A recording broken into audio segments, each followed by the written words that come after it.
Entonces, estábamos hablando de las teorías de liderazgo.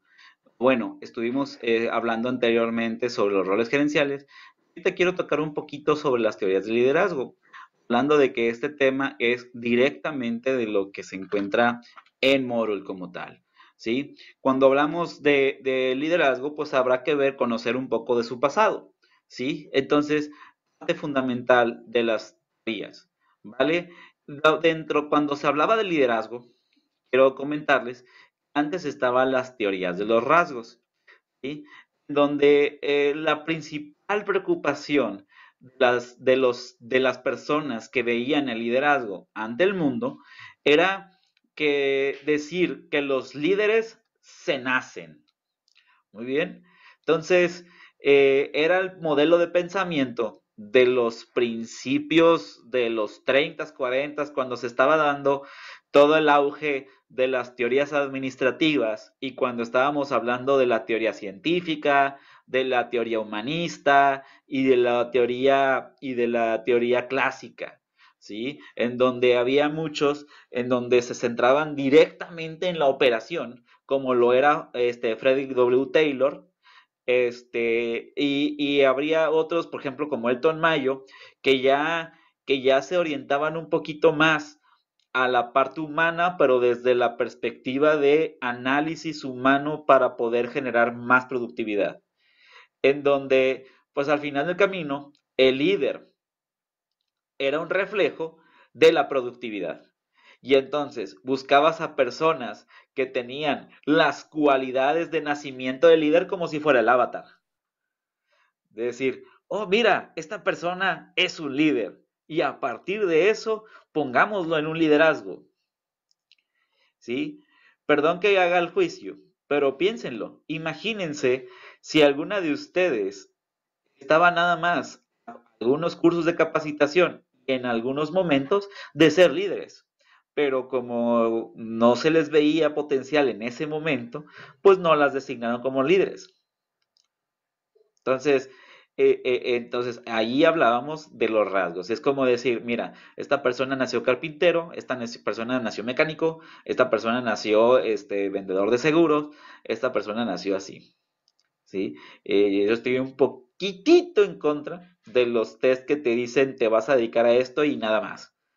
¿Sí? Creo que somos una evolución y todos los días cambiamos. Bueno, pero es importante conocer que veníamos de esa premisa, es decir, tú eres tal persona, tienes estos rasgos y que a partir de eso, pues bueno, naciste líder, pues nacimos líderes, va. Y entonces Taylor hablaba de momentos de los rasgos del liderazgo y cómo, y cómo de alguna manera con Taylor hablaba de las partes de recompensas y castigos basadas en los rendimientos. Un poquito de lo que hacía en su momento Skinner, que hablaba de la motivación y del castigo como un elemento conductual de la persona. O sea, hace de que si tú premiabas a una persona por cierto acto, la persona recibía el estímulo para volverlo a hacer. Si tú castigabas a una persona, le mostrabas el camino de lo que no debe hacer, tal como lo parece que se era el modelo, o es el modelo de crianza. ¿Sí? Donde dices, no, sí, y vas marcando los premios. Muy bien. Entonces Taylor hablaba mucho de ese tipo de motivación, ¿sí? Elton Mayo ya le pone un poquito sobre el hombre social, donde habla un poquito de las relaciones sociales y, como les dije, Elton Mayo es de la teoría humanista y la teoría humanista habla un poquito de análisis productivos en torno a cómo socializan, en donde decían, en este caso Elton Mayo, que un grupo de amigos, o más bien, un grupo de trabajadores que se llevan relativamente bien, producen muchísimo más que aquellos que no se llevan para nada bien y se odian, ¿sí? Que debe haber un poquito de sociedad, un poquito de relación amistosa en la parte de la productividad para poder producir más, ¿sí? Y por otro lado, también hablaba de algunos elementos de discriminación, por así decirlo, natural de los grupos sociales, que decía que en los grupos sociales, al muy inteligente y al poco capaz en determinado tema los terminan desgregando, ¿sí? Y hablaba de técnicas para poder integrar a los grupos sociales en pro de la productividad. Muy bien. Maslow hablaba más de las necesidades. De hecho, si ustedes ubican, Abraham Maslow es el que habla de las necesidades físicas, seguridad, realización, y que habla de que si tú no has cumplido ciertas necesidades básicas, no puedes pensar en las siguientes. Entonces, cuando hablamos de liderazgo, hablábamos del el liderazgo desde la visión de Maslow, es cómo poder influir en las personas sabiendo sus necesidades individuales. Es decir, si tú como líder de una empresa tienes a tus liderados personas que están en la necesidad de seguridad, pues prácticamente tu discurso y tu persuasión debería ir hacia la seguridad. Ejemplo, si fuese eso, ¿sí? A lo mejor mi discurso es, si hacemos esto que yo les estoy diciendo, vas a conservar tu empleo. Si hacemos esto que yo te estoy diciendo, vas a poder tener un hogar, ¿sí? O, por ejemplo, si ya no están en la parte de seguridad, si están en la parte de ego, en la parte de crecimiento, es decir, si haces esto como te estoy diciendo, vas a tener más reputación. Si haces esto como te estoy diciendo, probablemente te vamos a promover. Y así sucesivamente. Entonces, habla un poquito de cómo liderar a partir de conocer las necesidades individuales de las personas. Muy bien. Tocqueville habla un poquito hablar un poquito de los rasgos de liderazgo, de que los líderes deben de ser personas con capacidades, personalidad e inteligencia suficientes para poder tomar un grupo social y poderlos llevar a buen término. Que en parte es cierto, pero también el enfoque que le daba Stoddard era más un enfoque basado en que la persona tenía ese rasgo y no que la persona podía generar ese rasgo. Muy bien. Entonces, esa parte de que, pues, imagínate que el niño ya nació con facilidad de palabra, le gusta hablar, que la personalidad es adaptable y que al mismo tiempo es social, pues en ese momento ya tiene las tres palomitas y ya se volvió líder. ¿Ok? Entonces, en esa época el liderazgo apenas estaba tomando auge en los términos. Después empezó la teoría del comportamiento, en donde el liderazgo lo tomaban más a un liderazgo adaptativo o que a partir de ciertas circunstancias del entorno, el liderazgo se pudiera ejercer, ¿sí? Por ejemplo, si la empresa tenía una consideración, en este caso marcaba dos principales, la consideración hacia el humano, ¿sí? O la consideración hacia hacia las tareas o hacia la productividad. Hablaban de esos dos rasgos de análisis primero. Empresas que se enfocan en el humano, en el desarrollo humanístico, empresas que se enfocan en el desarrollo de las actividades y la productividad. Y dentro de eso, también hablaban de líderes que tuviesen alta consideración en las personas o alta consideración en las estructuras organizacionales, o sea, en el organigrama, en el quién manda quién, etcétera, etcétera. ¿Ok? Que si la consideración hacia las personas fuese alta y la consideración hacia los humanos del líder fuese alta, se habla de una empresa enfocada a las relaciones humanas.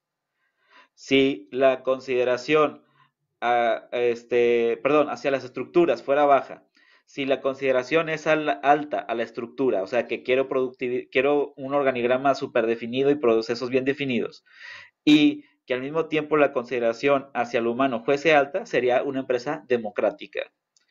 Si la empresa, una estructura alta y consideración hacia las personas baja, es una empresa autocrática, o sea, de las que te mandan, la de haz esto, haz esto, haz esto. Si es una empresa con una consideración hacia el humano baja y con estructuras bajas, o sea, con un organigrama no tan definido, se le conoce como estructura laissez-faire. ¿Ok? Pongo en contexto. Laissez-faire, en pocas palabras, era un autor que hablaba que prácticamente la organización se podía organizar sola. O sea, en pocas palabras, echar flojera. Y es como una organización un poco, es poco estable, ¿no? Tiene un liderazgo que es con pocas consideraciones al humano y también pocas consideraciones a la estructura. Entonces queda como una especie como de anarquía rara. Muy bien. Entonces, esta teoría del liderazgo de comportamiento lo hizo la Universidad de Ohio, se le pone Grupo Ohio, porque en los 50, 60, Grupo Ohio empezaba a hablar un poquito del liderazgo desde un comportamiento de líder. Y se fijan, a diferencia del otro, que era el líder se nace, o un líder busca determinados rasgos, aquí es un líder se comporta con la organización. Entonces, de alguna manera analizas el tipo de organización y el líder que tiene. Y otro que es el modelo de contingencia de Fiedler, en donde hablaba un poquito también alrededor del comportamiento, de hecho lo tienen este model, en donde hablaba también sobre las tareas y y sobre el humano, y que de alguna manera hablaban sobre líderes socioemocionales, ¿vale? Dentro de los modelos de contingencia de Friedel, observaban el estilo de liderazgo que tenía el líder, es decir, cómo era el líder.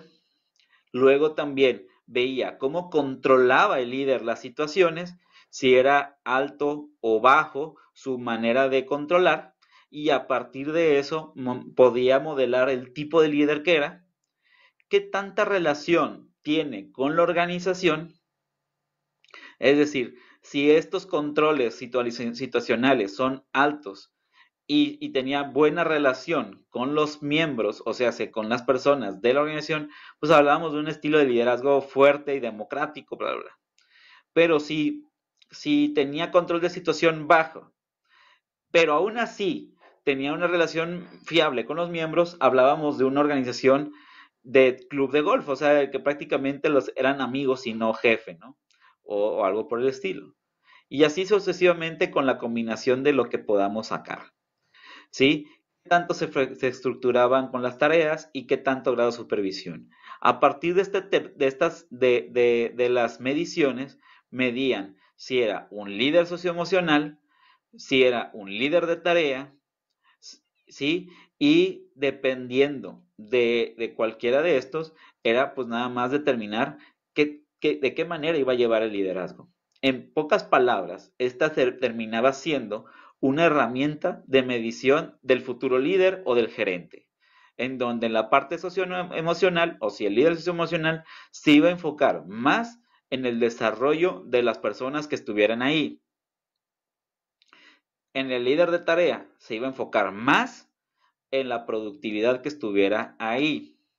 Y dependiendo de su control o situacional, pues será el grado de efectividad. ¿Sí? Entonces, en este caso, hablaba un poquito de la proporción.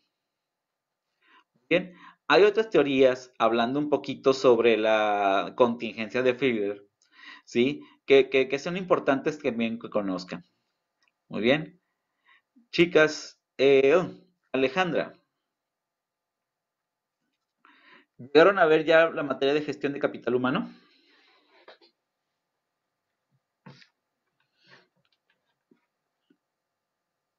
Sí, ¿no? Creo que sí. ¿Sí? Muy bien. Hablaron, ya conocen, bueno, en este caso quiero presentarles la teoría X y la teoría Y. La teoría X hablaba de Douglas MacGregor, en donde que las personas son irresponsables, perezosas y gente que te transea por naturaleza. Y la teoría Y habla de justamente lo contrario. Personas que son líderes, personas que quieren trabajar, personas que quieren hacer las cosas, bla, bla, bla, bla, bla. Entonces, la fe en las personas de la teoría X es, si me dejo, así me va. Entonces, tengo que estar monitoreando a mi personal constantemente, porque si no, así me va. Si me duermo, el camarón que se duerme se lo lleva la corriente. Y es la filosofía de la teoría X. En la filosofía de la teoría Y es, si yo le doy las condiciones necesarias a mis empleados, los empleados por la naturaleza de querer sobresalir, van a hacer las cosas bien. Por la naturaleza, son personas que quieren trascender, son personas que quieren hacer las cosas, solamente les falta motivación o solamente les falta algo, ¿sí? Que tal vez con eso logren sus objetivos. Entonces, si se dan cuenta, Douglas MacGregor daba una pauta de tipos de empresa a partir de la confianza. Es que tanto confías en tus empleados. En uno, cero. En la del X. En la de Y, todo. A lo mejor habrá que ver puntos intermedios, ¿no? Escala de grises. Pero sería interesante, o sea, es interesante determinar si estamos acostumbrados a trabajar en una empresa de teoría X o de Y. También otro de los contingentes es Blake and Morton. Blake and Morton, vamos a hacerlo así, hablaba de tipo de líderes. El líder impositivo, el líder benevolente, el que es como el muy figura paternal o figura maternal, el democrático, aquel que pregunta, y el laissez-faire, el que deja hacer. Ya dimos cuenta cómo va el laissez-faire, que es como la organización se acomodará sola, ¿sí? Bueno, y también está el de Hollander, que es un líder que detecta necesidades y a partir de las necesidades, expectativas de ellos o de las necesidades, anhelos, frustraciones y miedos de los empleados, responde a ellos en consecuencia. Esta teoría va mucho enfocada en la relación humana, ¿sí? Él decía, el líder es aquel que puede resolver todas las necesidades de trabajo desde el pensamiento emocional y que si las resuelves, por lo tanto, te responderá con de alguna manera, con una productividad. Una mezcla un poquito de la teoría Y de MacGregor con cierta evolución. Por último del día de hoy, hablar un poquito del liderazgo del siglo XXI, en donde está Potter, Goleman y Burns, ¿sí? En donde en esta ya es más como un pensamiento híbrido, ¿sí? Por un lado hablábamos del el líder se nace, no se hace. Por otro hablábamos del medir la organización para poder saber qué tipo de liderazgo hacer. Por otros lados hablábamos de los tipos de organizaciones detectadas, ¿sí? Y nada más, los modelos de contingencias, herramientas para poder medir las organizaciones. Y en estas ya hablamos de otras circunstancias en donde vuelven a definir el liderazgo. Kotter define el liderazgo como una mezcla entre lo que es la administración y lo que el liderazgo es parte de la dirección, cosas que vimos en las primeras diapositivas. De alguna manera, Kotter fue el que dijo, oye, el liderazgo se puede mezclar con la planeación estratégica y se puede mezclar con el proceso administrativo. ¿Ok? Goleman hablaba un poquito sobre la inteligencia emocional del líder. Cuando hablábamos de los rasgos en tanto ayer como hoy, pues de alguna manera hacemos gala mucho de lo que decía Goleman. ¿Sí? Que de alguna manera el líder es el que es capaz de percibir emociones, aplicar esas emociones y dominar sus propias emociones. Entonces, hablaba sobre una propuesta de poder controlarte antes de poder controlar a los demás. o antes de poder ejercer un liderazgo, más que controlar. ¿Ok? Y Burns lo que le mezclaba era un poquito de innovación de la empresa, colaboración, hablaba un poquito de que las empresas deben de colaborar, que tengan cuidados de recursos y que fomenten el trabajo en equipo. Y el líder es aquel que revisa todas estas tres. Es decir, un líder es el que revisa que exista trabajo en equipo, sentido de colaboración y que al mismo tiempo la gente con colaboración y con trabajo en equipo quieran hacer cosas diferentes. ¿Ok? Este es donde sale el término que ahorita está de moda en algunas organizaciones de trabajo colaborativo. Es decir, empresas que trabajan en conjunto de sus miembros para llegar a algo. Muy bien. Dentro de eso normalmente hay guías de trabajo colaborativo. Ok. Muy bien. Chicas, están aquí. Personas que nos están siguiendo en el video de YouTube. La actividad que vamos a hacer es de módulo. La que habla de liderazgo. El cuadrito que habla de liderazgo tiene una lección y una actividad. Se meten en la actividad y literalmente lo que va a decir es, escribe tu propia definición de liderazgo con lo que has visto ayer y con lo que has visto hoy y de los roles administrativos que viste y de las teorías, por ejemplo, de estas teorías que hemos estado hablando, ¿cuál aplicarías y por qué? ¿Y qué roles de la administración te parecieron más interesantes e importantes? O sea, sí, en este caso es una actividad que se desarrolla en tres fases. ¿Sí? Primero, una pequeña definición de lo que ves que es liderazgo a partir de lo que has trabajado. Segunda, ver qué tipo de roles son los más que te llamaron la atención entre interpersonales, decisorios e informativas, ¿sí? Y la tercera, qué autor o qué teoría de liderazgo le viste más compaginación con lo que quisieras tú en la empresa en donde trabajaras o en la empresa donde crearas tú, ¿vale? Puede ser más de una. Nada más lo que busco es la propuesta y eso es lo que discutiríamos a las 9:30. Bien, dejo de grabar y hago espacio para dudas.